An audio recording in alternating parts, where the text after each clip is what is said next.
There is a tremendous amount that organisations can do to improve the prospects of hostages having a successful return to the workplace after their release. One of the first things that organisations need to do is appoint a single point of contact to the hostage on their return.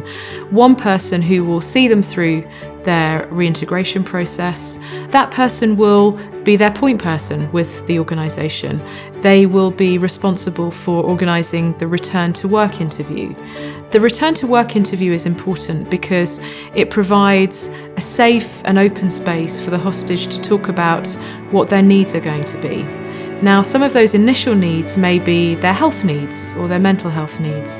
They may have broken bones, they may be dealing with bugs that they've picked up while they've been held. And the organisation will need to know about that so that it can offer the right kind of medical assistance. During that return to work interview, the hostage will also have an opportunity to talk about what their workplace needs are. For hostages who have been held, for example, for long periods in solitary confinement, it may be very difficult to return to a busy, noisy, open-plan office. For those who have been held in dark conditions, they may not want to return to their basement office with no natural lighting. Some of these factors of the physical environment can really have an impact on the ability of a hostage to feel comfortable and therefore to be able to function at work. For organisations to be open to this and to listen to hostages, they really can make an enormous impact on the return to work and to ensuring that that is as positive and as successful as possible. As well as looking after the hostage in their return, it's very important for organisations to also think about the colleagues that the hostage will be working alongside. Providing a briefing for them ahead of the hostage's return can help to answer some of those questions that otherwise may niggle away at them. They'll be unsure as to whether they can or can't ask the hostage on their return.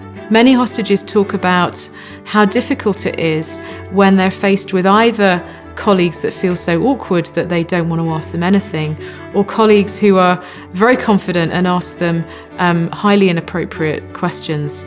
Some careful briefing from the organisation before the hostage returns can make the world of difference to colleagues and allow them to play a positive role in the hostage's reintegration. The reintegration process can take a short time, or for some it can take a long time.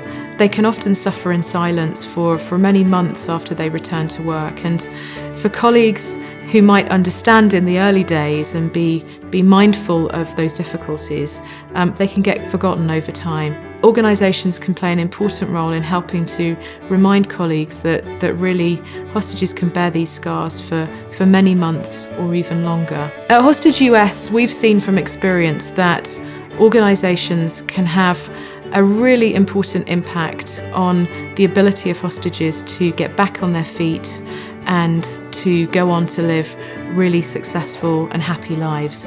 By playing a positive role in the reintegration into the workplace, organisations can really be part of that healing and that recovery process.